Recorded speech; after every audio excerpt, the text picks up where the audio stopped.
Good morning, everyone. I'd like to call this meeting of the House Agriculture and Rural Affairs Committee to order and ask you to join me in the Pledge of Allegiance.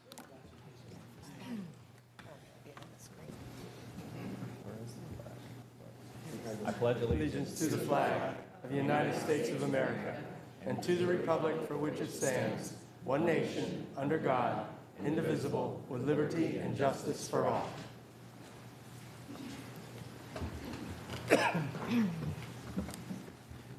I'm going to first ask Michelle to call the roll. Clauser. Here. Marwitz. Proxy. Simon. Here. Fee. Here. Gillen. Proxy. Hahn. Proxy. Hershey. Proxy. Irvin. Here. Heller. Here. Plump. Here. Lawrence. Here. Millard. Here. Costello. Here. Owlett. Here. Zimmerman. Mashinsky. Here.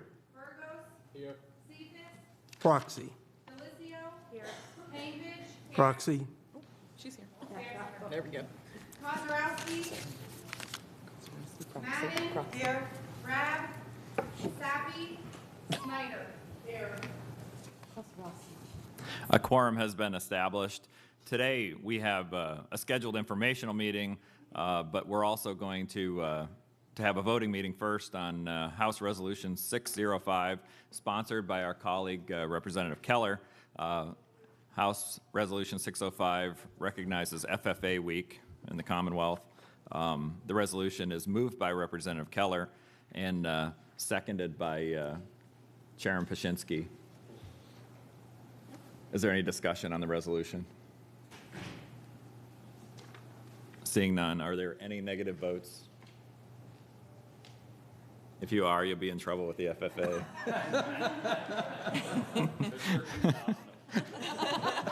Seeing none, hearing none, House Resolution 605 is reported from the committee unanimously. And now we'll move on to the informational meeting that we had scheduled. Today's informational meeting is a conversation with our conservation districts, and we have 3 conservation district directors that are here with us today, along with Brenda Shambaugh, the executive director of the Pennsylvania Association of Conservation Districts. I've had a chance to work closely with Brenda and work closely with our conservation districts, and we put this meeting together to specifically talk about all the conservation districts do. And I will tell you that from my perspective, the conservation districts do a lot with sometimes little resources, but they provide a valuable service to the Commonwealth. And so today we're going to look at some of the programs that the conservation districts administer and have an opportunity for members to ask questions. So first, we'll go to Brenda Shambaugh, the executive director of the Pennsylvania Association of Conservation Districts. Brenda, thank you for being here with us, and you may proceed with your presentation. Thank you, Mr. Chairman. Okay, the first thing we're going to do, and it might be a little bit difficult for some of you to see, but we have a very short intro presentation that are about conservation districts in general. I don't know, I hope all of you can see it.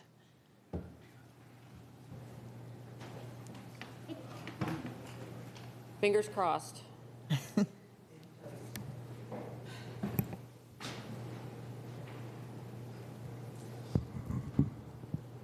No sound?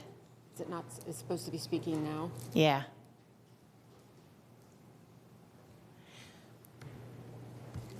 We don't know why the sound is not working. Okay. Well, maybe we'll dispense. Or we could do one of 2 things. We could just not do it, or I could do the verbal, do the narration. Okay. So can you do it slide by slide? Or do I have to talk fast? So yes, you Yeah. There's a PowerPoint version. Uh-huh. She has it. It's not on this one. Okay. All right. I'll tell you what. Let's get started. We'll get that going, and we'll go from there. So my name is Brenda Shambaugh. It's like Old Home Week. It's great to see so many of you that I've worked with over the years. Our association represents 66 conservation districts across the Commonwealth. And I'd really like to thank you for allowing us to explain how and why conservation districts were created and their value to our residents. Pennsylvania's conservation districts were established in 1945 when the General Assembly passed Act 217, the Soil Conservation District Act. Today, there are conservation districts established in every Pennsylvania county with the exception of Philadelphia. In general, districts work with partners such as government agencies, private organizations, and businesses offering technical assistance and educational guidance to landowners and managers, local governments, teachers, students, and people from every walk of life. They can provide information and help on matters such as reducing soil erosion, protecting water quality, cleaning up acid mine drainage, or preventing hazardous situations such as flooding. Act 217 also created the State Conservation Commission under the concurrent authority of the Department of Agriculture and the Department of Environmental Protection. The Commission provides oversight of the districts and directs the implementation of conservation district programs. Initially, conservation districts were established during the Dust Bowl to promote the value of conserving soil and water to farmers, but today, district expertise has expanded to almost every area of natural resource conservation. As mentioned in the video, each district, which you will see in a few minutes, each district is led by a volunteer board of directors consisting of farmers, public members, and a member of county government. The county district board identifies local conservation needs, decides which programs and services to offer, and develops a strategic plan so the district can best assist with their county natural resource needs. Conservation districts receive funding from various entities, and each district's funding sources are unique, depending on the programs they administer in their county. So thanks to all of you, as members of the Pennsylvania General Assembly, every district receives state funding through the annual Commonwealth budget process and the state impact fee. Also, many districts enter into delegated agreements with state agencies to administer programs in their county. Some districts receive county funding or in-kind services as well. Additionally, most districts apply for grants to further their mission and to provide funding for projects in their county. We're very grateful for the state funding provided through the state budget process and all the other funding sources to provide the necessary financial support, allowing conservation districts to assist in preserving and protecting land, water, and our natural resources. So at this point, are we ready? Okay. Okay. We've already done the intro, so, oops. Let's go back. So, the 66 districts in Pennsylvania all operate at the county level. Some are part of county government and some are independent. But they all know the local economy, have local relationships, and know the issues related to natural sources and conservation in their county. Conservation districts, well, first of all, the first conservation district was established in Potter County in 1945, which again is an outcome of the Dust Bowl.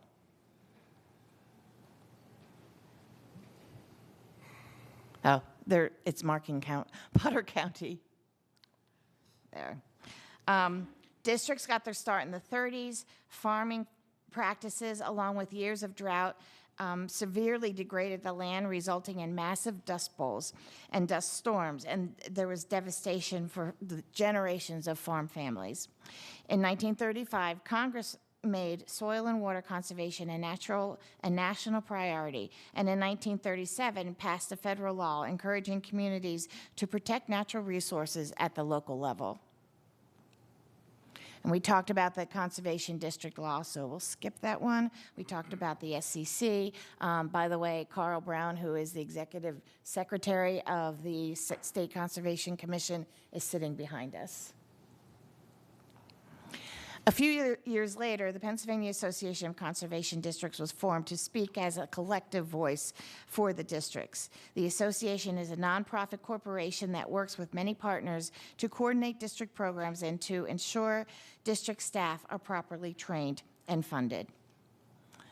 We also work with many, many partners, which will show up on the screen in a minute.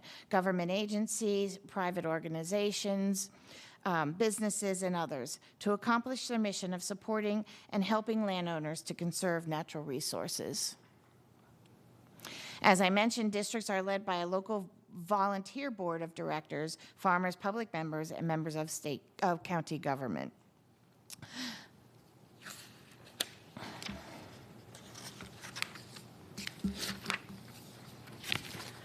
As I also mentioned, they get funding from a variety of sources, and you'll see there what those sources are. Just as income sources for each county are unique, so are the activities and programs they administer. Following some of the programs many districts participate in, you would need to contact your local conservation district. So districts ensure that there is clean water for future generations, wetlands and stream restoration and encroachments, floodplain, and water quality monitoring.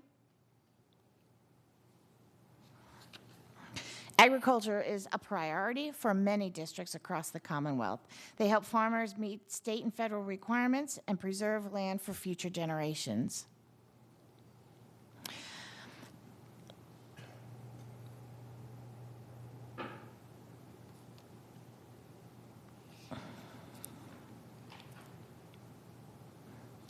Districts in the Chesapeake Bay watershed are engaged in activities to help restore the bay.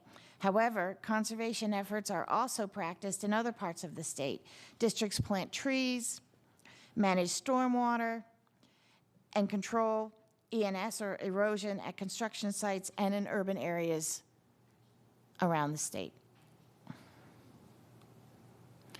Districts manage forest land, timbering operations, and wildlife in Pennsylvania forests. Recently, which we'll talk about in a few minutes, improving dirt and gravel roads has become a priority, thanks to the General Assembly. Abandoned coal mines and other sources of water pollution are also addressed. Invasive plants and animals are a growing problem, and the districts are at the forefront of controlling this threat. They work alongside government agencies and landowners to control diseases that affect animals and humans alike. In addition, conservation districts educate both youth and adults about conservation and environmental issues. And those of you in southeastern Pennsylvania can certainly recognize that very pretty but horrible bug. So hopefully the slideshow and my presentation gives you an introduction to the sense of the districts and how they operate and the important things that they do. Right now, what I'd like to do is go to our presenters who are really the star of the show. So Representative Cowser, thank you very much again. Thank you, Brenda. And I know that you'll be here to answer questions later. We're going to move forward with our next presenter, Mr. Christopher Thompson, the District Manager of the Lancaster County Conservation District. Welcome, sir, and you may proceed. Thank you. As they're loading my presentation, I'll just let you know that thank you for having us in today to share a little bit more about conservation districts. I grew up on a farm in Delaware County, little town of Thornton. And prior to that, I didn't know much about districts. But having since joined the districts, which you'll hear about a little bit later, I've come to learn and appreciate they really are an unsung hero.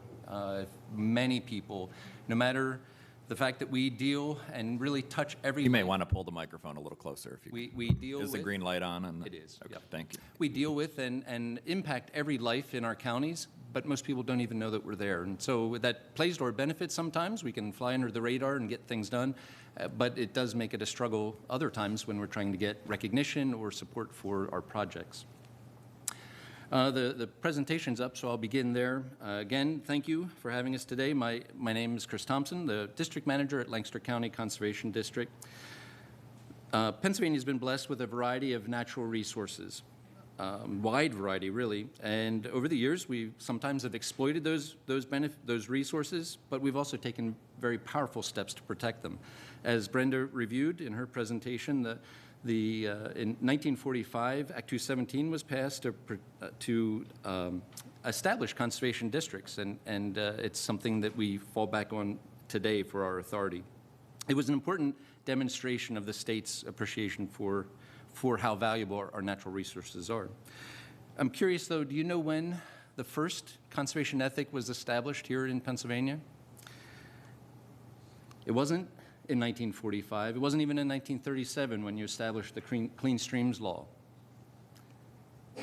It was all the way back, even before we were a state. William Penn, in his decree, as he received the land from King Charles, he established for everyone that he sold land to that for every 5 acres, they had to set aside 1 acre and let it remain wooded. So it really was that early care, that early leadership and responsibility for taking care of the environment, not just for today, but for future generations.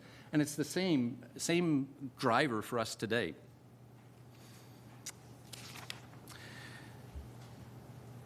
If you fast forward to today, some of the drivers for conservation, there's many, but a couple of the real hot button issues today are gas wells up in the Marcellus Shale region, and then of course the Bay, Chesapeake Bay, south of our border, but still having a huge impact on what conservation districts do.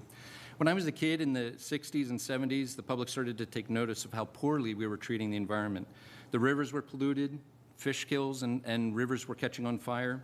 Our national symbol, the eagle, was in decline. All birds were declining.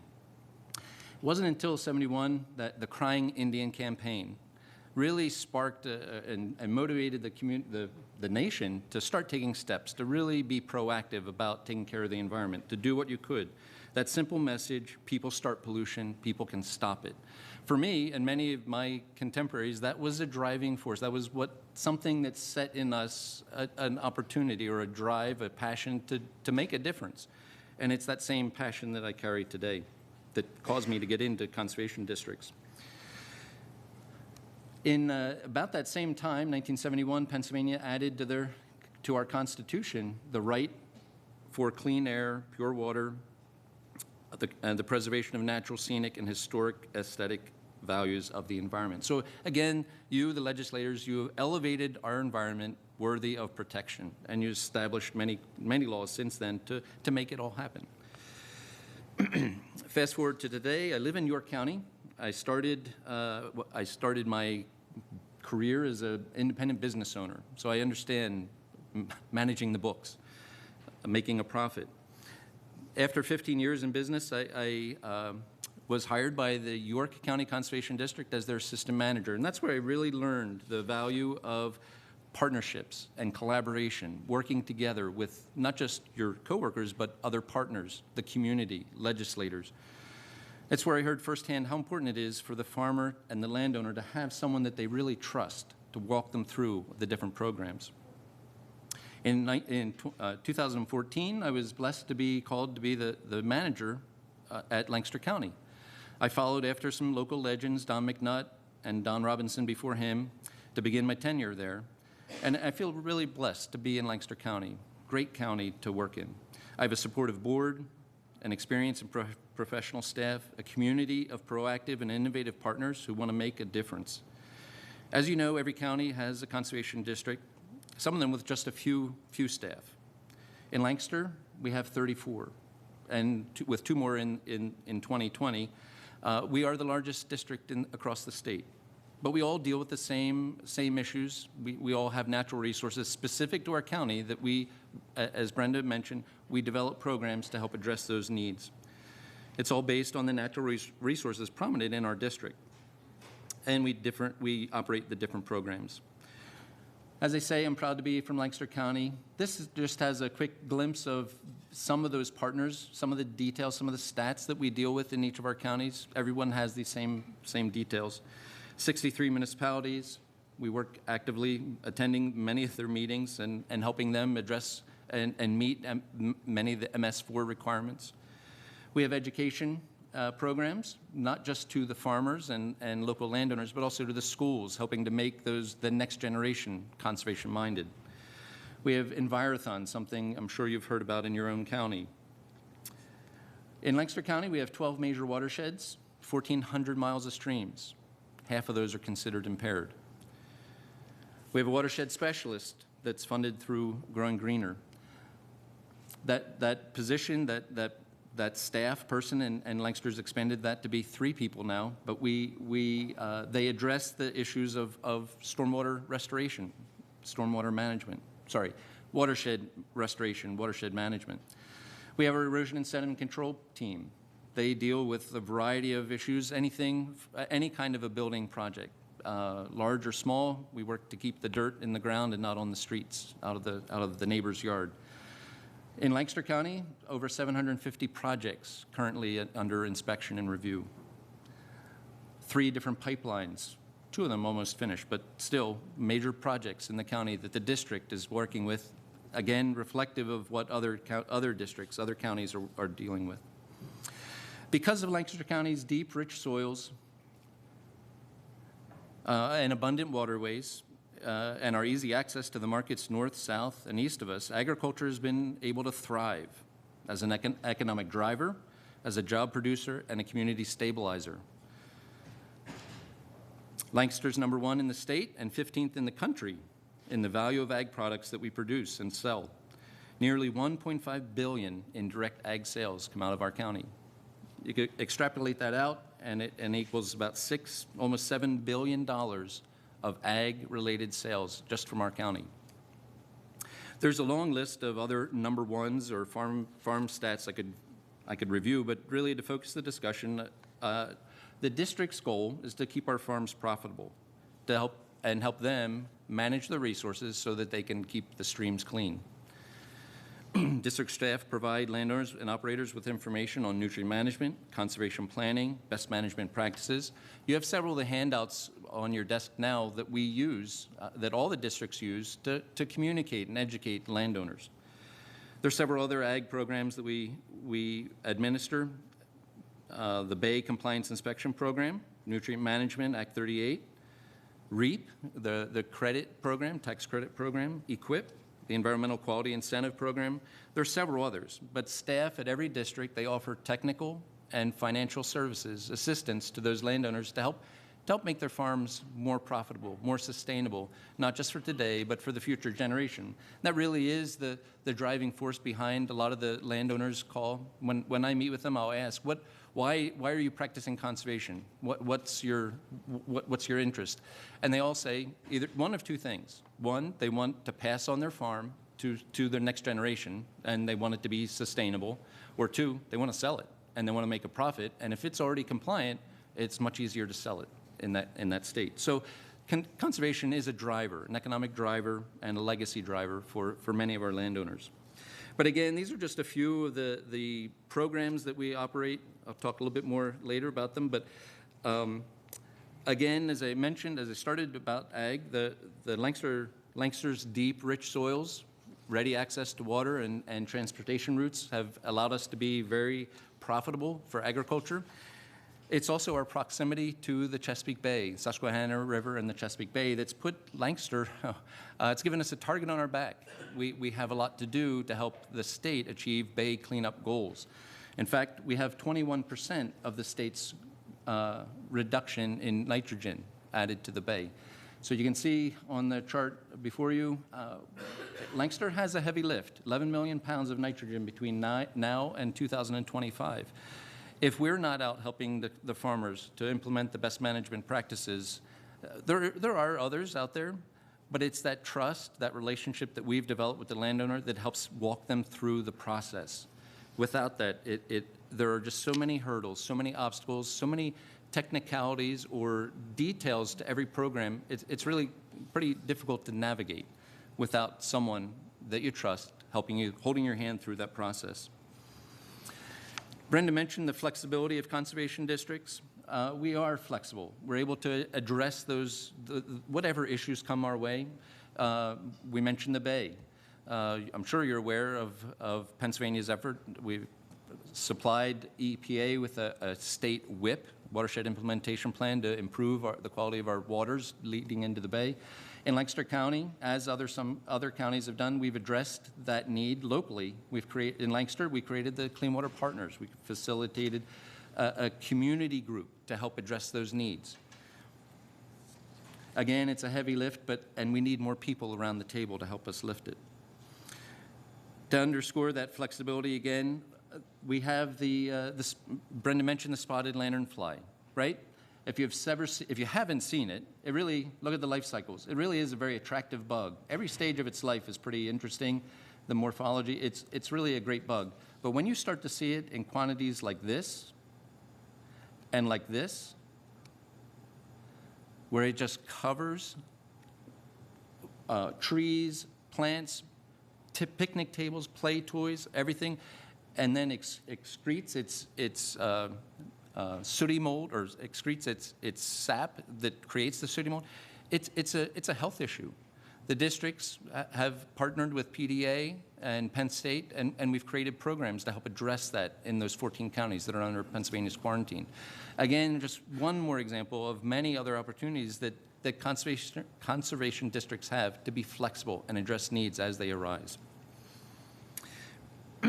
We don't manage these programs alone. As I said, we have many partners, state and federal, county government, local businesses and nonprofits,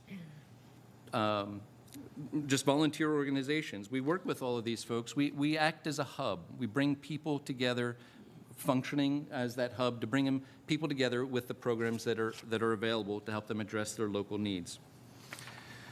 All this, of course, takes money. And as Brenda said, districts cobble together various pots of funds. Many of them have a variety of funds. Just reflect on Lancaster so you have an example. We have some of us, not all, but some counties have county support.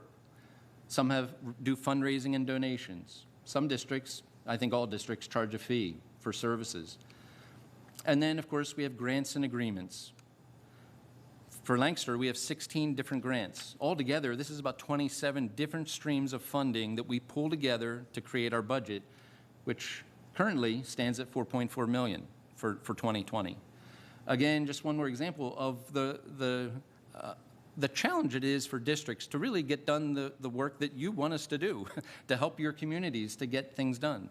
We have to pull together these funds to get the programs on the ground so people can do the work. Again, when you think about that, the value of what we bring, I want to just show a quick example of how it works in Lancaster. So for us, we get $270,000 from our county. Not a lot relative to the overall budget, but we appreciate every penny of it. Our county's population is 548,000. If you do the math, we're costing every resident of the county about 49 cents. Pretty good return, I believe, pretty good value for what we're bringing back to the county. As if you remember what I said, we really impact every person in the county through our programs, through the impact of what we do, how we protect the environment, whether it's today or in the future. We're really impacting everyone. So if you're a accountant or you want to know what is that return on the investment, if you take our budget divided by what we get from the county, we're bringing back into the county $16 for every dollar the county gives us. Again, a tremendous return on the investment, and that is reflected in every county. Every county conservation district is an economic driver for their community. We not only provide services, but we help the economy be successful. You can see a variety of my examples of returns on the investment, but really it comes back down to that what is our driver? Sure, we care about our landowners, we care about the community we're in, the programs that we work with, the partners that we have, but really it's all about leadership. It's about responsibility and it's about legacy. It's right where we started with William Penn. He cared enough about his territory, his not even a state yet, but he cared enough to say it's worth putting aside 1 acre of forest so the future generation can benefit from it. That's what drives districts today, caring about the future, taking care of the resources today, managing the resources today so that they're here for tomorrow, and helping people along the way to really be a part of that whole process. It's a great value, great opportunity. I feel really blessed. I know all of my contemporaries feel privileged to serve in this role. And so we appreciate the time today to just share a little bit of that passion, that excitement. And take questions or wait till the end. Thank you.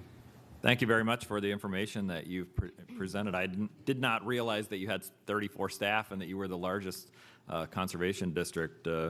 As a committee, we've traveled to Lancaster County several times, and we're recently down there touring the Weaverland produce auction, among other places. So that was very informative. You know, you talked about some of the programs that you administer and some of the things that you do, and the thing that always strikes me is, as I said before, you do a lot by piecing a lot of different resources together, and that's certainly apparent. In Lancaster County, what would you say is your most common request when the public reaches out to the Conservation District? What are they mostly asking for your assistance with? That's a great question. We often will have landowners asking for information about how to do. They really want to do what's right. They want to take care of, as I said, they want to make their property, whether it's a farm, an urban resident, they want to make the property the best that it can be, so it's sustainable for the future and able to be passed on. So they want information. How do I do that? Whether it's a program for funding to help implement a practice or to put in a rain garden on their property, they want information. We often will get requests for support, whether it's I mentioned financial, but also technical support. How do I? So they want the information, what do they need to do, but then they ask, how do I do it? And usually that's in financial or technical assistance. Occasionally we get requests for how do I make the permitting process easier? What can I do to streamline that process? And so we work with them. We hold pre-application meetings to review everything that's going to be expected so that they know. Make sure you have the I's dotted, the T's crossed, and this should go forward well within any of those timeframes. So it's really that financial and technical assistance that residents come to us most often seeking help with. That's the one thing I think about when I think of the conservation districts. It's a resource where people go for information, for you're educating people on a wide variety of issues. And sometimes in this building, people want to put more requirements on you, have you do more without coming forward with the resources, and sometimes without realizing that the conservation districts are a partner. And I think sometimes that gets lost, that you're a partner and should be treated as a partner because of all the good work that you folks are doing. So thank you for that, and thank you for the information. Chairman Paszynski? Thank you very much, Mr. Chairman. And thank you for your testimony, and thank all of you. I look forward to the rest of it. I thought it was extremely enlightening about Ben Franklin. And it brought to mind, in fact, the chairman and I had a little sidebar and said, my God, they realized how important the water and the land was, and yet we've done a pretty terrible job at times, working with our beautiful Pennsylvania lands. So I want to, first of all, compliment you. It sounds like you really have your act together in Lancaster, and I want to see whether we can connect some of our counties with you, as possibly working with you in order to better our counties. You had mentioned the spotted lanternfly, which we know is extremely dangerous. It's an invasive species. And you mentioned that you had quite a few programs dealing with that. Could you give us a little idea what you're doing to eliminate that? Sure. pest? And we don't have several. We have one program that the district's administering. But we are partnering with USDA, and specifically in Lancaster County, USDA, we've created a strategy to address that need. We're using funds that have been given to PDA, Pennsylvania Department of Agriculture, and then through the State Conservation Commission, we've partnered with them to create a program in our county that specifically addresses, for last year it was education, just communicating to the public what the fly is all about. It surprised us that as much news reports, as many articles as were out there, we still had people coming to us saying, my kid was in school killing the lanternfly at recess, and the teacher said, don't do that. That's part of nature. You want to protect it.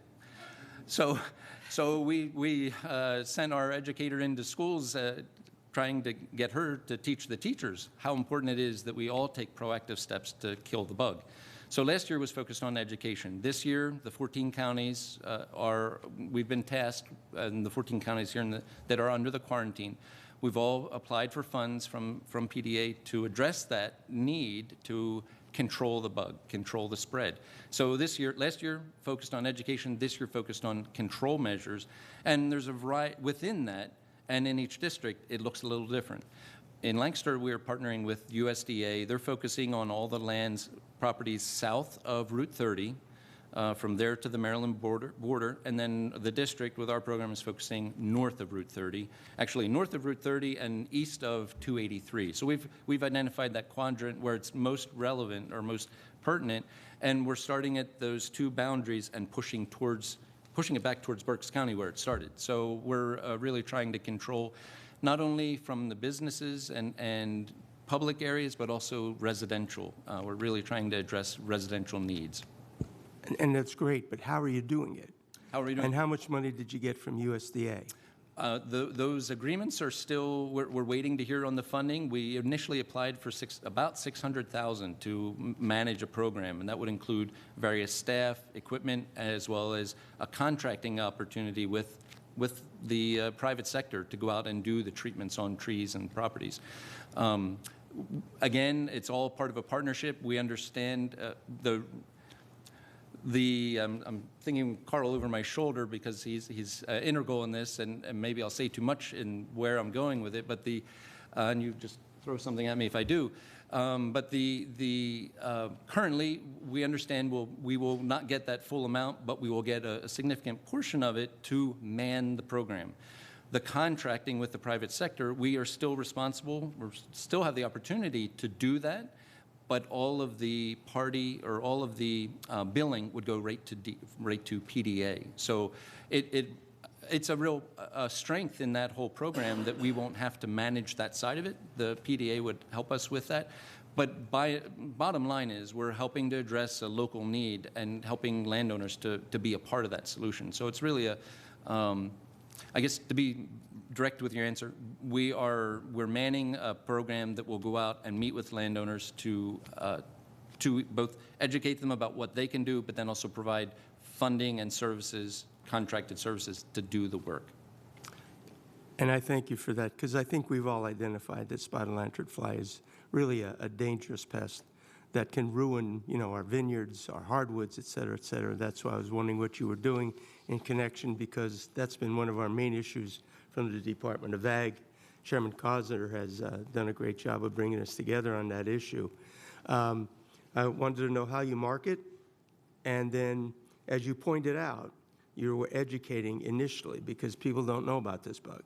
Sure. You don't even think about this bug, and they have no idea. So not to take this time because we have other people to testify, maybe we can share some of that information afterwards so that we make sure that we get the people of Pennsylvania on board with that stomp and squash project. Thank you once again. Thank you, Mr. Chairman. Representative Fee. Thank you, Mr. Chairman. And I just want to give a personal shout out to Chris. I'll tell you, we are blessed in Lancaster County, and that Chris is at the helm of it, because I don't know if you noticed the one slide, but where Lancaster County has 11 million pounds of nitrogen and sediment to clean up, I mean, ours is like this, right, compared to everybody else. And when I was first elected, I looked at the amount of money going into clean water through MS4 permitting, through a lot of different things. And then when I tried to navigate my way through it, through Lancaster County, there were all these different silos, right, of people who were working on it. And Chris had really came in, like, I rely on his expertise so many times because he has come in and really stepped up and tried to help navigate that and streamline that a little bit. Even with our MS4 permitting, I still am of the belief I'd love to see that done by watershed instead of by municipality. I think that's critical, and we have a pilot program where, again, the Conservation District has stood up and really helped navigate it. So I just want to personally thank Chris for all his efforts. Thank you. Thank you, Representative Fee. Any other questions from members? Thank you, sir. Do you have additional I do. If I could just, and it's not a a thank you back necessarily, but really an encouragement. Representative Fee has been active and involved in so many different programs with the district, and when she has a question, she calls us. So my challenge to you would be to do the same. Treat your districts as a resource. We're here to help you address the concerns and issues that you have with your community. It really is, as you said, a partnership. We work together we work best when we work together. So thank you. Absolutely. Thank you so much. Our next presentation will be by Sandy Thompson, the district manager of the McKean County Conservation District. I've had the opportunity to work closely with her for I don't know how many years now, but several. And so thank you for making the trip today, Sandy, and we look forward to your presentation. Thank you for giving us this opportunity to speak before all of you. And I do want to give a special shout out to Representative Causer. I have been with conservation districts for 32 years.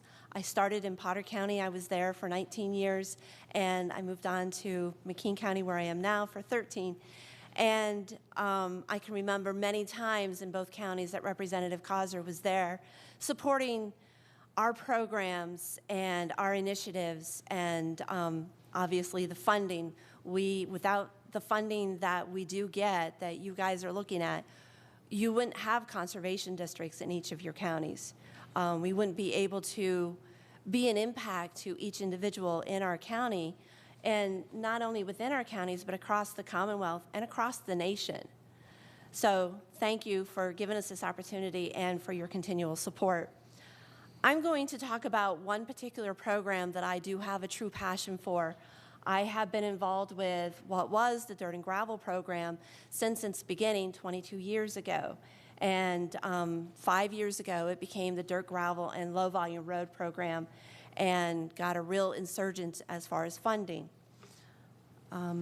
So I'll talk about an overall, across the Commonwealth, coverage of the program. And Pennsylvania's Dirt, Gravel, and Low Volume Road program provides education, technical assistance, and grant funding to local public road owning entities throughout the state. The program's goal is to implement environmentally sensitive maintenance practices aimed at reducing the environmental impacts of public roads while reducing long-term maintenance costs. Now, we look at this environmental program, a direct abrasion with fish and aquatic life, increased in turbidity, sediment carries road salts, metals, etc., and the changes to the channel composition. So in some cases, we see a loss of habitat, invertebrates, fish spawning. It could impact them, increased nutrients and algae growth, filling in and eutrophication of our lakes and wetlands, and decreased dissolved oxygen. So when we promote this program to our municipalities, at least in our county, these are not some of the things. I talk to our municipalities and let them know it is a water quality program. So we have to look at your roads that are impacting our water quality. A lot of this information, the environmental impacts, I try not to.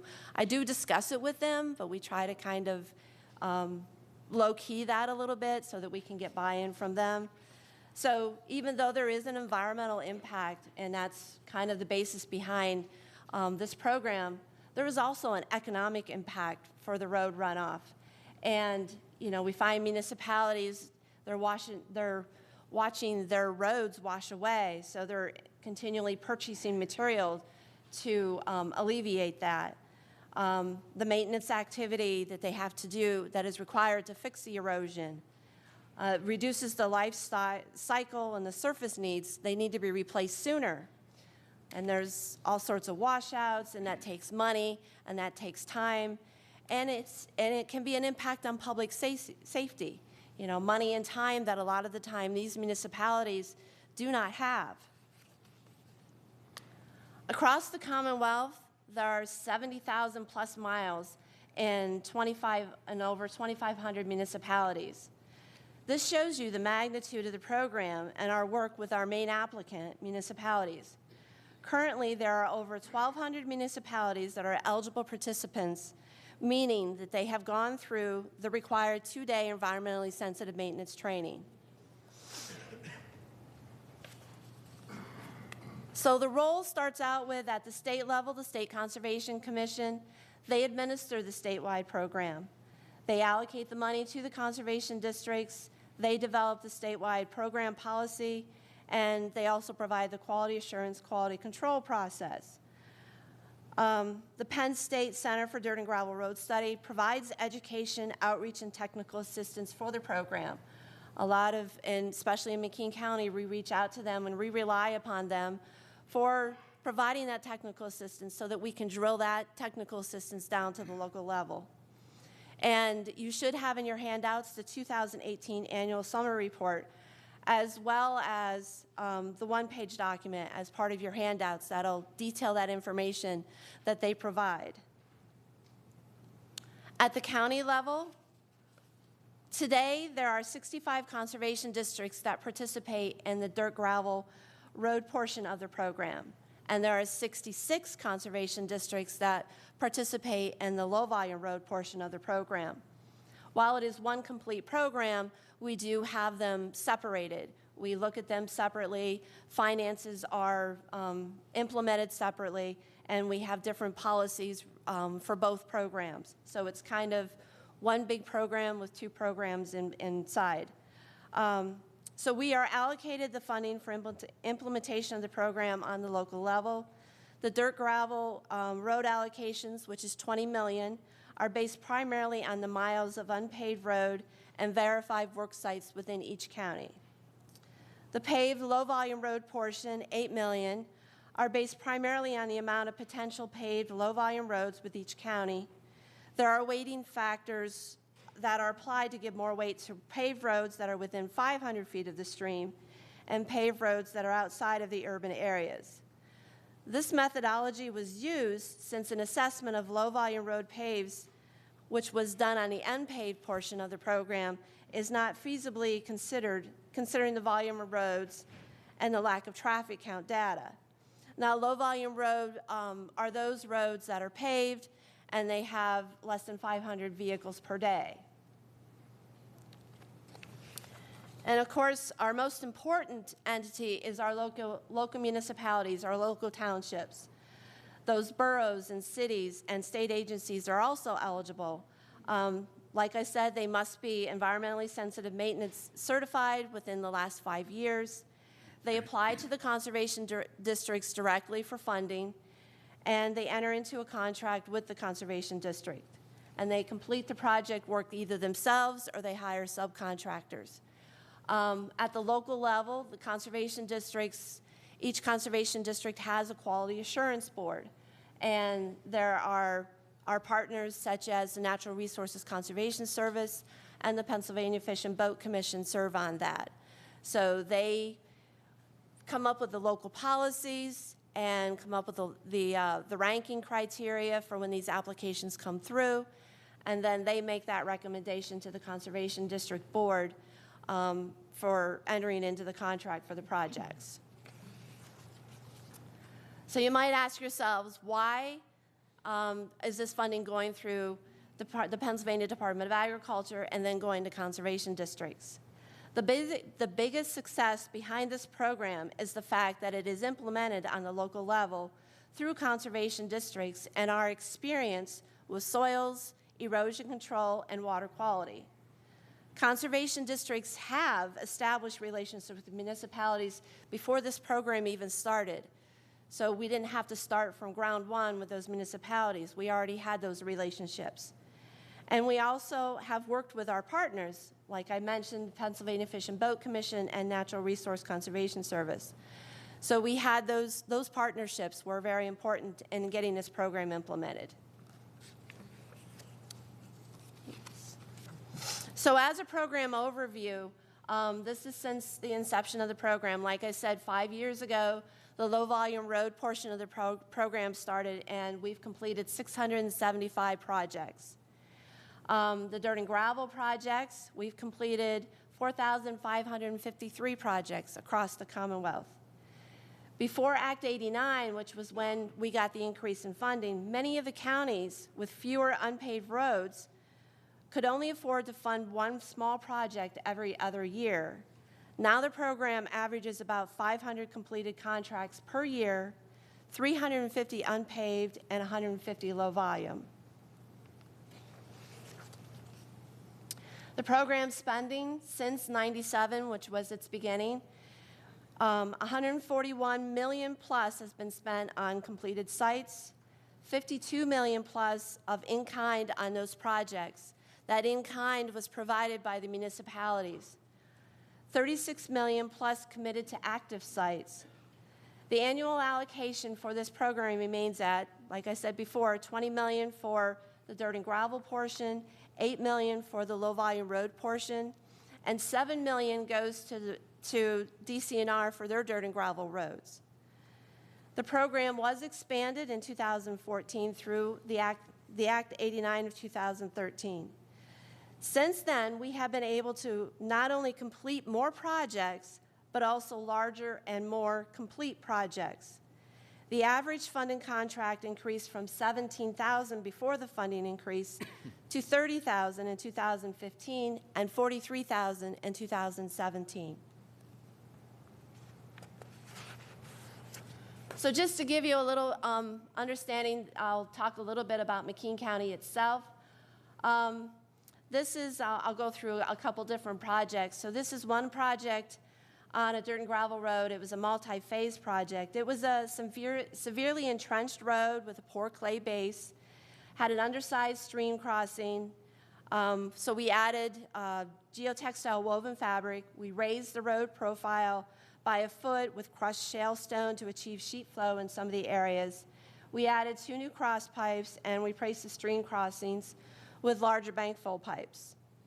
Dirt and gravel funds, we started out at $13,359. In-kind project funds were a little less than $5,000, so the total project value was $18,000. So this was just for one project, and I'm going to show you some, like I said, this was a multi-phase, that this was a project that we did with 3 different contracts. So this was the road before they started applying, and you can see that the arrow shows the stream crossing. You can see that it's a soft, saturated clay road base, which is pretty typical in McKean County, and the road is entrenched. So pretty much when it rains, the road becomes the stream, and all that sedimentation that is generated off the road ends up in our streams.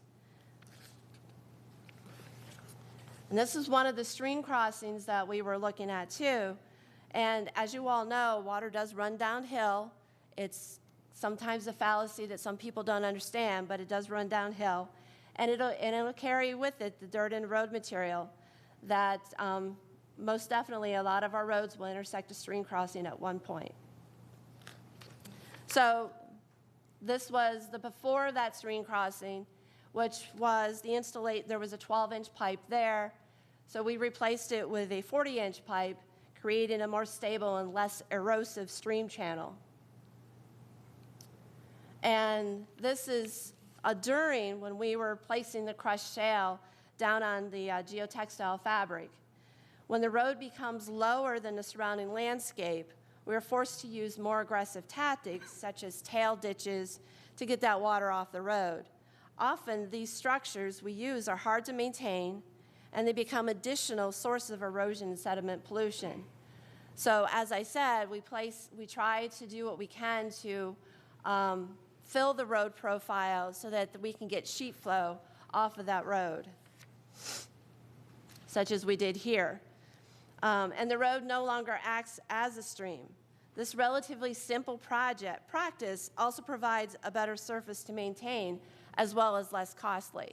The municipalities don't have to go back and replace all the material that washed off into the stream with more material. And they don't have to grade it as often. So they have less manpower, and they can put their money elsewhere. This, like I said, this is a water quality program, so we look at those roads that are affecting the stream. We don't necessarily look at the more populated roads, which is what the municipality looks at, because that's where their constituents live, and that's where they're hearing. By us applying the funds here, they can take their funds and apply them there. so that becomes a great economic impact for them. And this is recently, we just did this earlier this year. We completed the project, and kind of what I like to call it, we put some sugar on top of it with some driving surface aggregate. In McKean County, before we got the increase in funding, we were not able to apply driving surface aggregate because we could not afford it. Now we can. So it makes it a much better road. And the municipality is actually incorporating, when they go and look at their other roads that we are not funding, they're incorporating driving surface aggregate. So this program shows municipalities common sense practices that they can incorporate in their everyday maintenance practices. Even if we don't fund the projects, we're finding them, they're kind of coming to this way of doing dirt and gravel practices on their roads, even though we may not be funding it. So we can offer that technical assistance to them. Another project that we did, and I threw in a low-volume road portion. I turn the page. So this was a project that the road was actually sliding. And this was one of the urban areas of McKean County, if you will. It's outside the city of Bradford. And so what we decided to do is, I think what I'll do is just flip through here. So this is the road, and we noticed the municipality would go back almost every year and put asphalt because the road was sliding off of the hill. So what we looked at originally was we were going to use a concrete nailing system on the bank to try to get that to stabilize.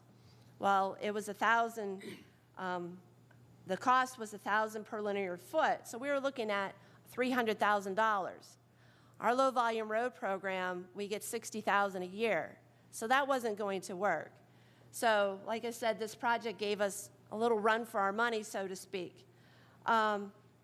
So what we looked at, and it was actually one of our directors, we were out there looking at this road, and we thought to ourselves, why don't we just move the lane over closer to the hill and see if that's something that we can do? So we brought in So we brought in a company, and we did some soil analysis. We did some sampling there to see, just basically to be sure that what was below the road was stable enough that we can move that lane over. And this is kind of like a road view of what we were looking at with the road shifting. So we were able to do that. And this is the ending project. So we replaced one cross pipe. We installed elbows and risers and all of the other cross pipes within the area. We installed a French drain to connect those cross pipes, and we resurfaced the new lane and put up the guide rail. So you really can't even tell that we moved the road, and the residents are very happy. There happens to be a couple doctors that live at the top of this hill, and this was their quick route to get to the hospital. So at one point, we were actually thinking of shutting this road down because it was becoming a public safety. And I'm pretty sure those doctors wouldn't have been very happy with that. So this is an example of what's happening in McKean County as far as our funding. We're fortunate that we only have 22 municipalities, and 20 of those municipalities are eligible, meaning that they have gone through the 2-day environmentally sensitive maintenance training. So to date, we have spent over $1 million on projects, $135,000 on administration, and $100,000 on our education efforts. That's with the dirt and gravel portion. With the low volume road portion, we've spent $245,000 on projects, $3,000, almost $4,000 on administration, and $10,000 on education efforts. We try to take our administration and education funds with our low volume and apply them towards our projects so that we can get more projects out there. Just this last year, we received $150,000 in low volume road requests. Like I said, we only get 60,000, so we have a request that far exceeds our financial accounts that we have. In McKean County, municipalities have provided approximately 100,000 in-kind contributions towards these projects. And on the back of that single-page handout are a few more examples of some of our projects. More information on the Dirt and Gravel Road Program is available on the website, which is found on your handouts, as well as, if you have any questions, contact your local conservation district. I am sure each of us will be more than happy to talk to you guys about the program. And I know many of the districts across the Commonwealth have tours. Please participate and learn about this program. It's truly the gem of, I think, of the programs that we do. Thank you. Thank you, Sandy, for the information that you presented. I've had a chance to join you on some of those tours, so I've gotten to see some of those projects up close. It's obvious that it's a program that's working, but it's also a program that has limited funding, of course. The question that comes to mind for me is, do you see any challenges with the program? Is there anything that we as policymakers should be considering that could help this program work even more effectively? I was really hoping that you would ask that question, and you're probably going to know what my answer is. So one of the biggest challenges with this program is prevailing wage. With these projects, anytime the project is over $25,000, we have to put it out for prevailing wage. That takes up to about 30% of our funding. So that increases one project by 30% going through prevailing wage. So anything that you guys can do, I know when Act 89 came through, we were all under the impression that hopefully the prevailing wage was raised to $100,000. That didn't happen for the Dirt and Gravel Low Volume Road Program. So something really needs to be done to raise that prevailing wage. A lot of our municipalities, especially in the urban areas, do not have the manpower to do these projects themselves. If they did, we wouldn't have to worry about bidding the project for contractors or the prevailing wage. I wish I could find a way for all these municipalities to do the work themselves, but we can't. So that's our biggest challenge. Clearly, if the threshold was increased, you'd be able to do more with the funding and attack more projects, because certainly it doesn't take much to get to that $25,000 threshold. And so definitely, clearly that's something that we as a legislature need to work on. As you stated, we raised that threshold, yes, to $100,000 for some road projects. And I know there was even back then when discussions were going on, I also thought that threshold was being increased for the dirt and gravel road programs too, but obviously that did not happen. So appreciate your comments on that, and that's something that I think we should work on also, definitely. So just let me know if I can be of any help. thank you. Thank you. Questions? Yeah. Representative DeLucia? Thank you, Mr. Chairman. Can you describe a little bit of the education efforts that are here on the slide? I came in a little late. I apologize if you mentioned those before. Okay. So What do education efforts entail? across the Commonwealth, conservation districts do a lot of education efforts, particularly with the Dirt Gravel Low Volume Road Program.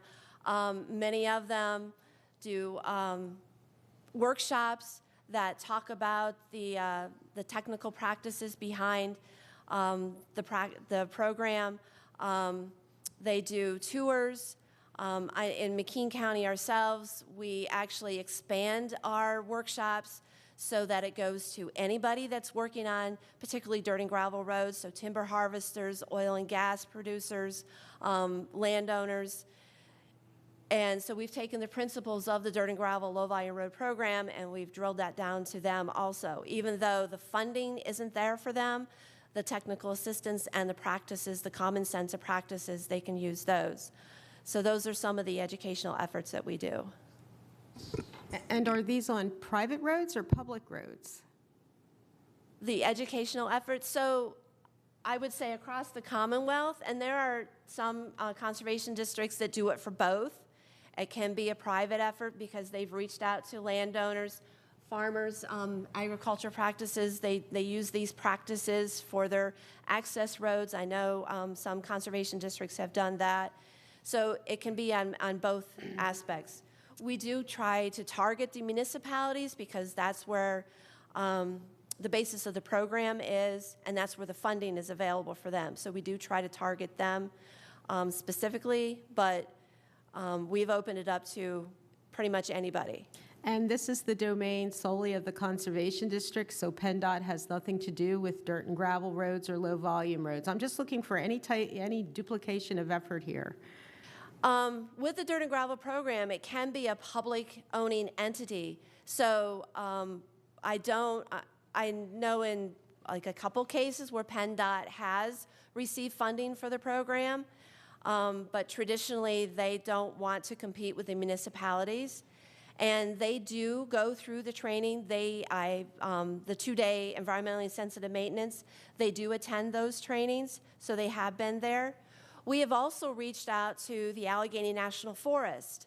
They have also been a partner in developing a booklet that has technical practices that can be handed out to the municipality.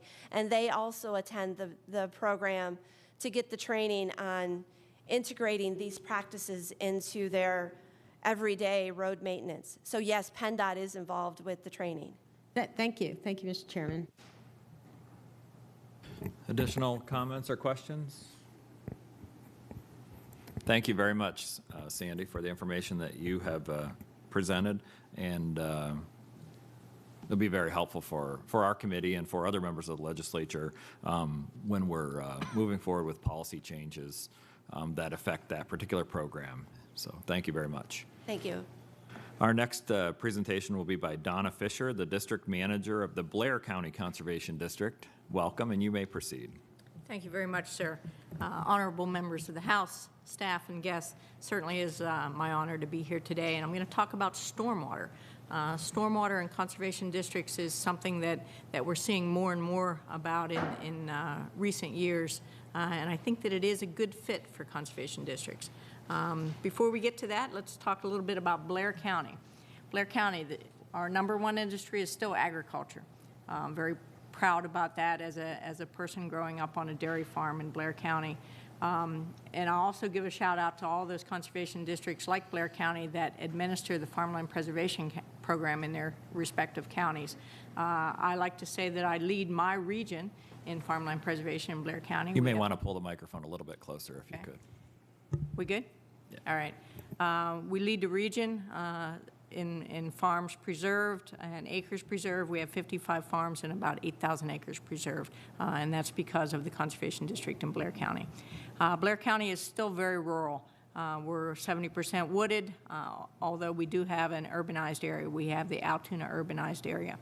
And we do and probably will continue that urbanization and growth because we have that north-south corridor of I-99 going through the county between the Turnpike and I-80. So to make the tie with stormwater, conservation districts have been involved in the erosion control program since the 70s. And then in the 90s, we were given the opportunity to accept delegation for the MPDS permit for stormwater associated with construction activities. So, you know, we started that mix into the stormwater realm.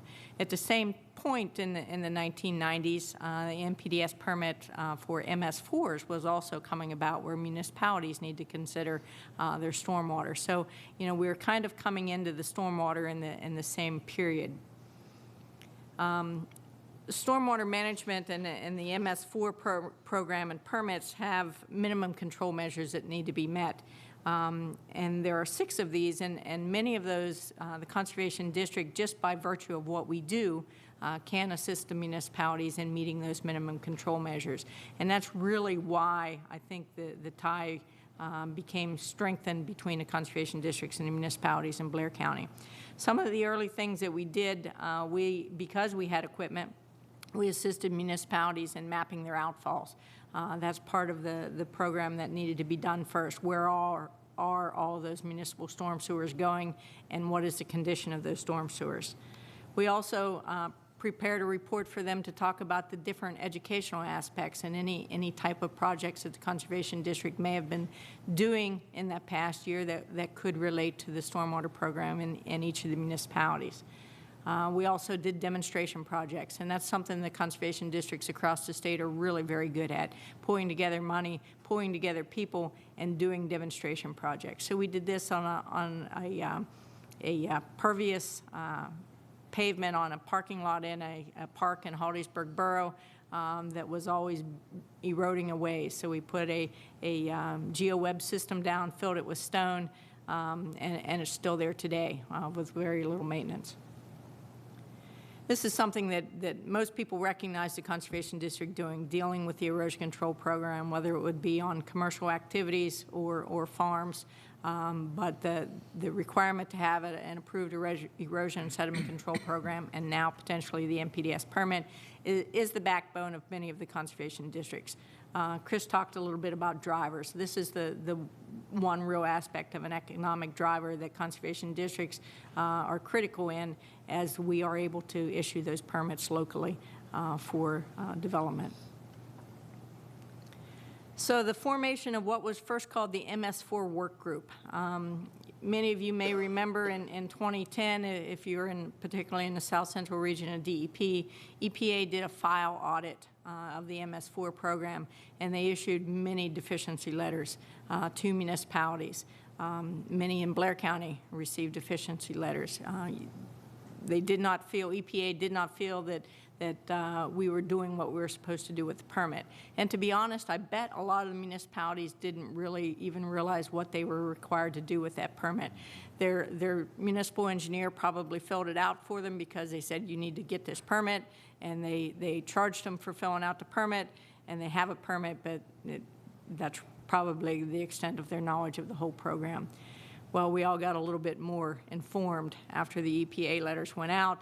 And then more so in Blair County, EPA actually did an audit for the city of Altoona's MS4 program. So then we were all paying attention, particularly in Blair County, and we realized that MS4 was not going to go away, and we really needed to be proactive in our approach with the program. So we started talking about what could we do and what could we do regionally. And we talked specifically with DEP, what could we do regionally, because we wanted to be able to work together as much as possible.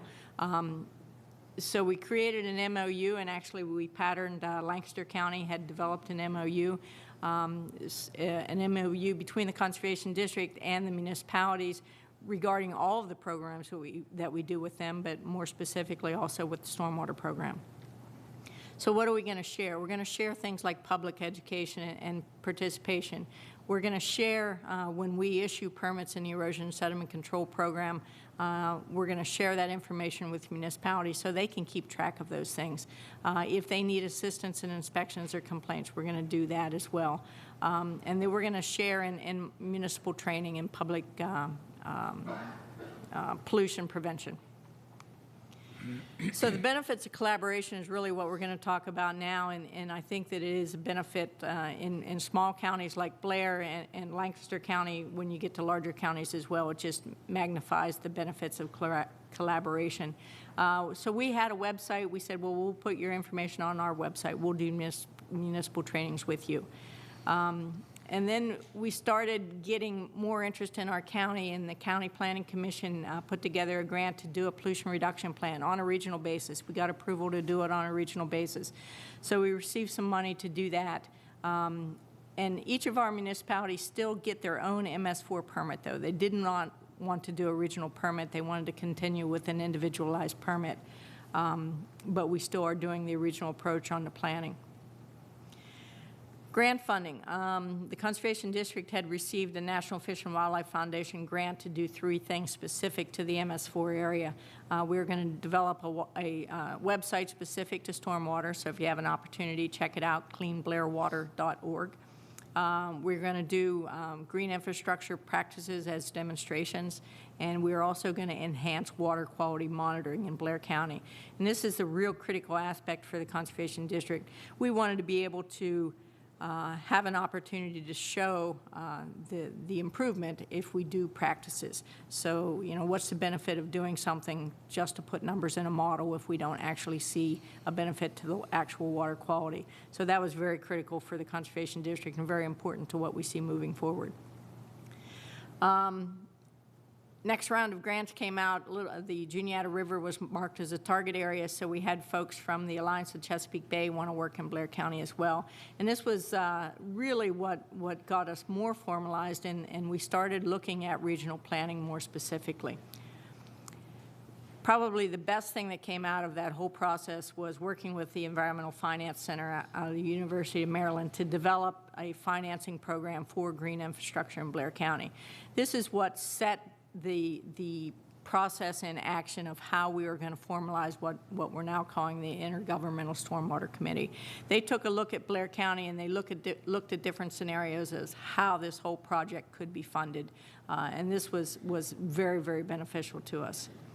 So now we have an Intergovernmental Stormwater Committee. It was developed in January 2017 on a 2-year pilot program, and we used that Finance Center report to determine how we were going to allocate funds. For the first 2 years, the municipalities were allocating $100,000 a year total on a formula based on population, miles of stream, and impervious area. So we had people contributing anywhere from $560 to $37,000 was the highest, and that was within the city of Altoona. And those project funds were going to be for administration, and if we had left over for continued studies and projects. They chose the Conservation District as the host for a stormwater coordinator. The Environmental Finance Center's report suggested that a regional coordinator would be good for this area. So they wanted the Conservation District to host that. So part of that $100,000 was to hire and support a coordinator. We got through those first 2 pilot years. The next permit cycle is now up. We had one municipality that received a waiver for the permit, so they chose not to continue participation in the ISC, but everyone else re-upped, and we did make it for a 5-year period now, which coordinates with the MS4 permit cycle. So we are now in this, starting in 2019 through 2023, again with the Conservation District hosting that coordinator position. So why it happened, it was because we had local buy-in. We all got together, started getting together and talking as a group. What can we do? You know, what are you doing? What can I do? What can I help you with? Working on that regional approach.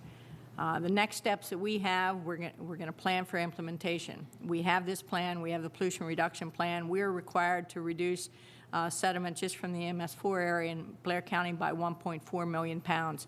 I don't have the lift that Lancaster County has. That's okay with me.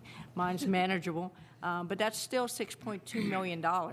And when you consider that Blair County is still rural, that's a lot of money. We don't have disposable incomes at our municipalities for those types of levels. So what are we doing? We're trying to maximize grant opportunities. We have a round of Growing Greener opened up now, so we're feverishly looking at what can we help municipalities do to get grants there.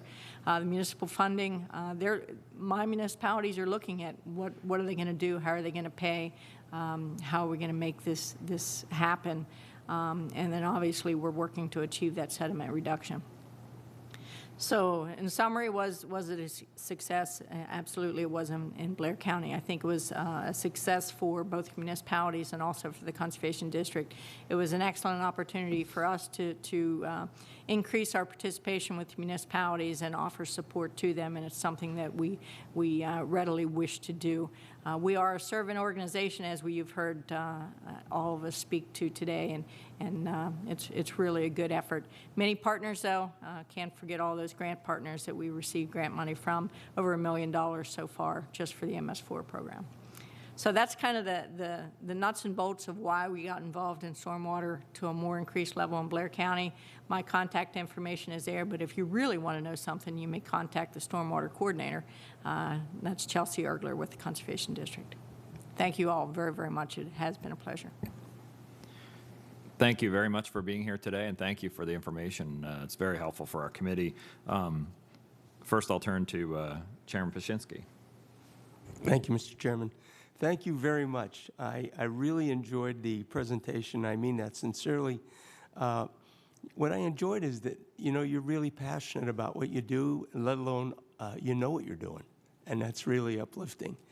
2 words, partnership, collaboration. Sounds like you put all the people necessary together to get your projects done, so the ingenuity that you've provided is enlightening. I do have one question for Sandy.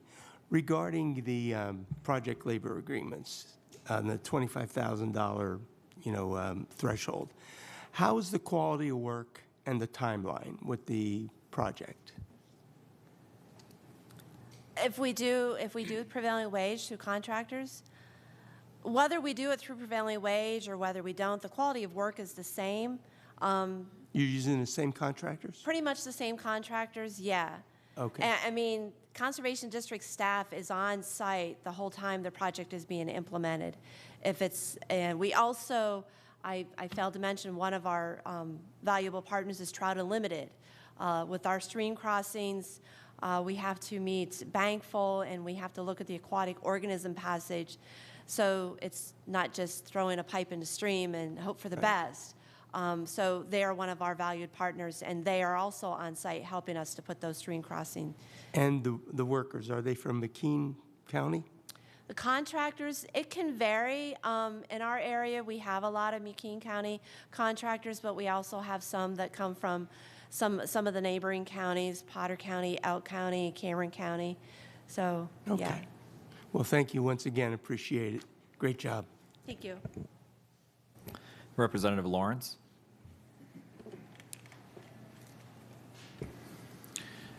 Thank you, Mr. Chairman, and I appreciate each of you being here today. And I know some of you had a shorter drive than others, and some of you had a longer drive than others. So, as one who's from southwestern Chester County, I've had the pleasure of visiting the chairman's district. And, when you drive 6 hours and you're still in Pennsylvania, you realize what a diverse state we live in.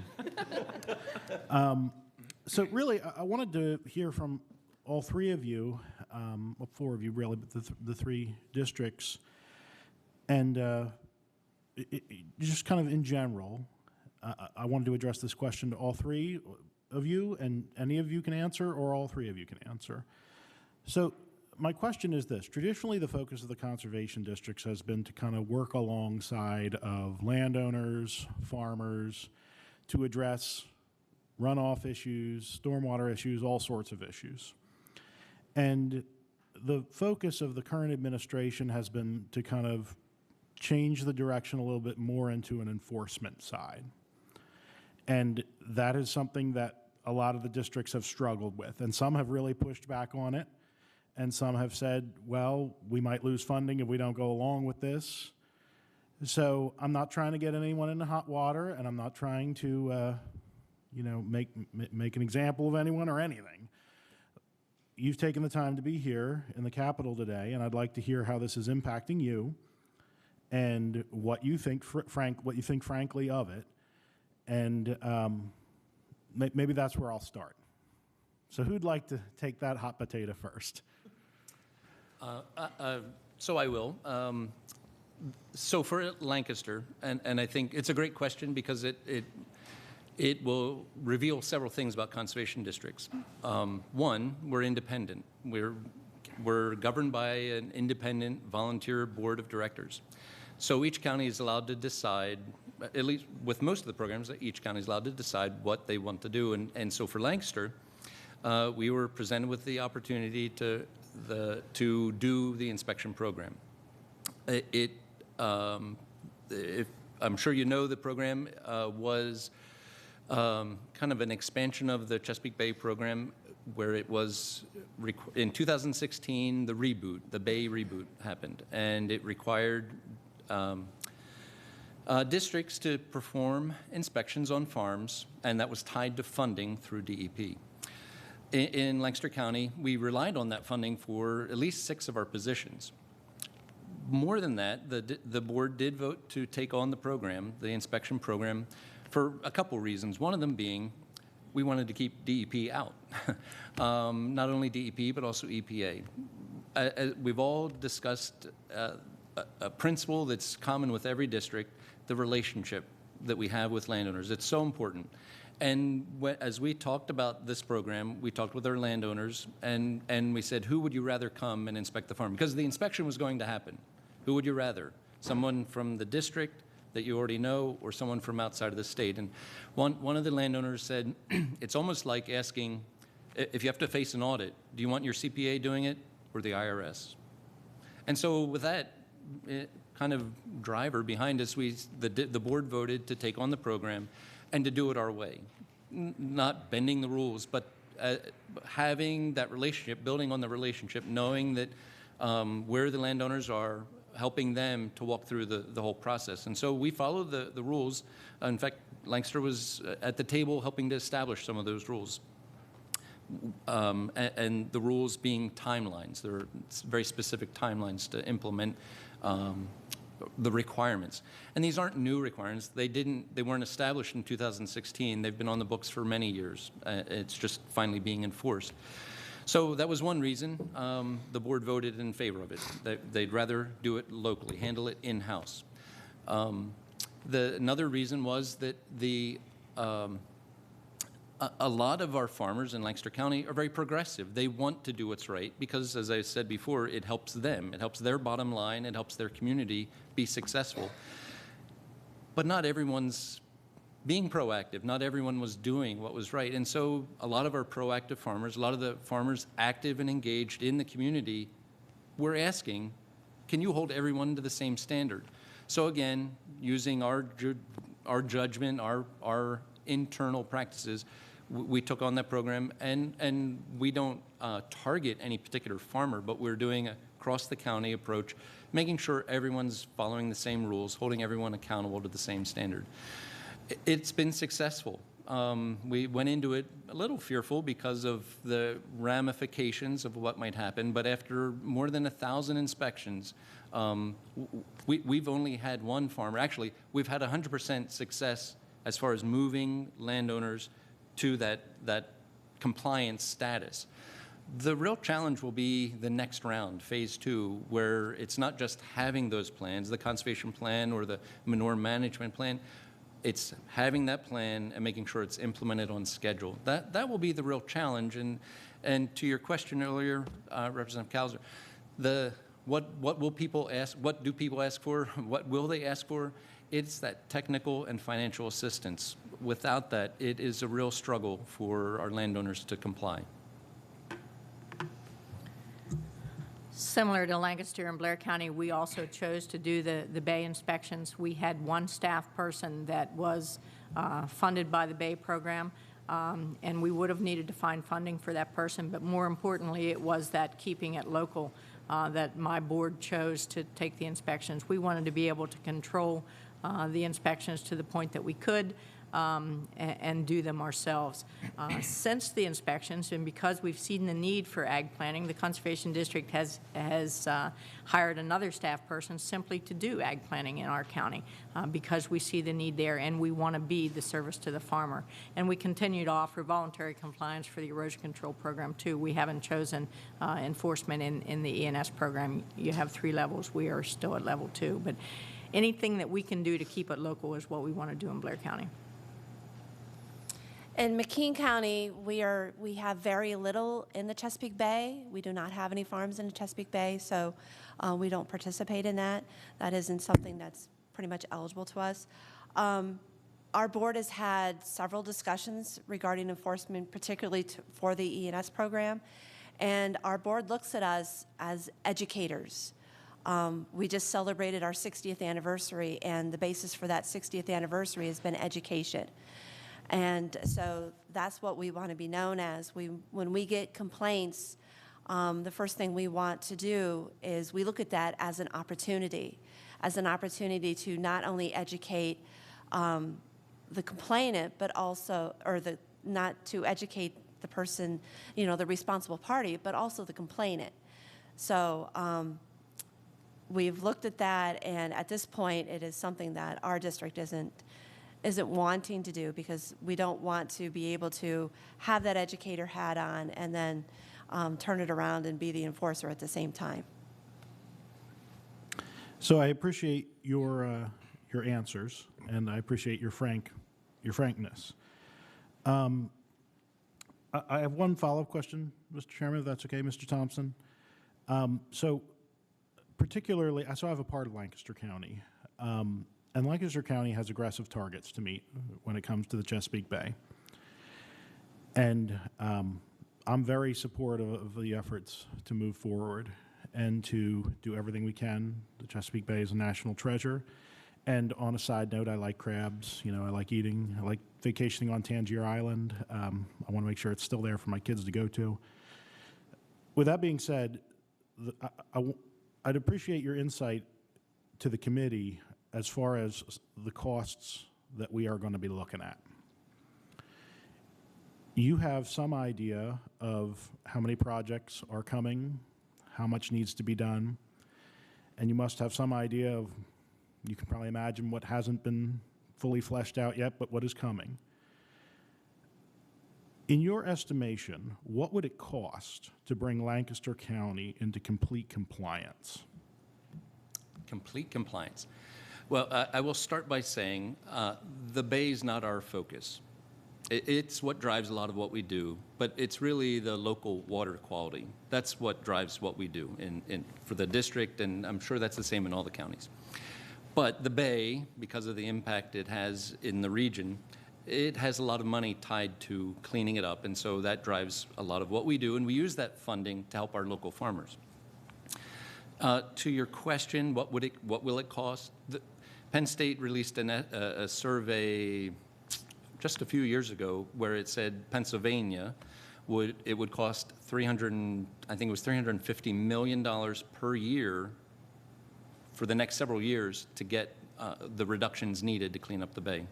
In Lancaster County specifically, our WIP identifies that we need $22 million annually to implement the practices needed to accomplish Bay reduction goals. And what is your annual budget? Our budget is $4 million this year, and that's for 5 main programs and 9 sub-programs with it. The money that's allocated towards cleaning up our local streams, there are some estimates that it's between $3 to $7 million within the county. The district's not the only partner in that effort. So $3 to $7 million is what we're currently receiving, but the expected funding or identified funding that's needed to achieve Bay cleanup goals, closer to the 22. So right now your budget is $4 million, and 22 is the number needed to hit the mark. So where's the other $18 million going to come from? That's the question I'm charged with every day. But that's the question you're asking me. It is. Right. I am not in your shoes, and I certainly am not as knowledgeable as you are on it, but I might suggest that 22 million is a low number. I think it will be substantially higher than that. And I think the great challenge is, particularly as our, I have some, I won't name them here, but I have some very remote I'll call them rural municipalities that fall under, I don't know how they fall under MS4, to be honest with you. There's nothing urban in them, but they've fallen under it. Their entire budget for the year might be $300,000, and they might have, tens of millions of dollars worth of projects if you look at it. I don't see how it's feasible under any circumstances to meet all of these requirements. There's not enough. Even if the budgets were tripled, quadrupled, there's not enough resources. I also would suggest that it's like anything else in life. The first 50%, the first 10% are the easiest, then the next 10% are a little bit harder. And as you start getting up into the 50 and 60%, it costs a lot more to make each percentage gain. Would you agree with that? Absolutely. And I might suggest too, would you agree with me that a lot of the low-hanging fruit has been picked? In fact, it was probably picked a long time ago at this point. Am I also right?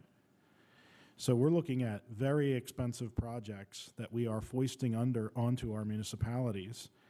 And I think it would be, I think everyone in the General Assembly would agree that we would like to do something about that. I do think about, all of the other budgetary pressures we're facing, particularly with the state teachers and workers pension funds that both Republicans and Democrats in the late 90s and early 2000s chose not to fully fund, and that leaves us with a huge financial problem that we all have to deal with now. It's interesting how pensions and cleaning up the bay might be related to each other. So with that, I will stop waxing eloquently, and I greatly appreciate the indulgence of the chairman for allowing me to continue to wax eloquently. Thank you.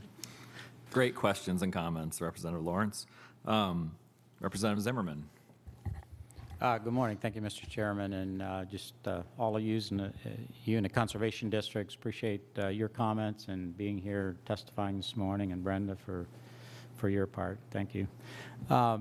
So I missed most of it, and I kind of have an excuse for that. I've had a meeting set up a long time ago with Cosmo Savidio and his chief of staff, Jen, this morning, and so that's where I was. So a lot of conversation, that actually ends up being related to what, some of you guys have been talking about here. But I just want to say that, again, I missed most of what the conversations were about here, but good conservation practices and the work that all of you do, and working with the farmers is so important. And the idea, and Chris, I was in and at least caught some of this, but having a relationship with them and actually, working with them to get it accomplished, extremely important, because there's, without doubt and without question, and you can talk to anybody, and this is not information and knowledge is not known, but there's a huge disconnect, and maybe a bigger disconnect than we've had in many years or maybe ever, between EPA and DEP. And that's a conversation I just came out of. Again, that's the case. And the problem with that is that the conservation districts, just trying to do good work, end up actually getting caught in the middle of all of that. And somehow we got to get that fixed. And I think getting some of that taken care of might make things easier, and for all of our districts. But so all I can say to all of you is, and again, not really a question, but just some comments here, is keep doing what you're doing. Do it for the right reasons. It's about good conservation practices, looking at the watersheds and streams within the areas and counties that you work in, and that actually in reality fixes the bigger picture, the bay and so forth. So I think with that I'm going to quit, but thank you for being here and taking your time, and Brenda, I still want to set up a meeting with you sometime, so I'll just say that as well. But with that, thanks, and thanks, Mr. Chairman. Thank you, Representative Zimmerman. I want to thank all of you for your testimony today. Obviously, members were in and out because there's other meetings going on, but today's meeting was videotaped, and they'll be able to watch the video, and all the information that we've gathered here in the packets will be provided to all the members. So the information will definitely get out to all of our members. County conservation districts are so unique in that they're county-based, but they, as you know, rely on state funding, both from the Department of Agriculture and from the Department of Environmental Protection. As I said previously, you all are masters at piecing it all together in each of your counties, and it's apparent that depending on what region of the Commonwealth you're in, you might have different priorities based on the needs of your county, but at the end of the day, you piece all these programs together and work through all of these issues. So we thank you for what you folks do, and the information that you have provided will help our committee as we move forward with policy decisions that affect the Commonwealth in all these different areas. So thank you all very much, and we truly value you as a partner, and look forward to working with all of you in the future. So thank you so much. Thank This meeting's adjourned.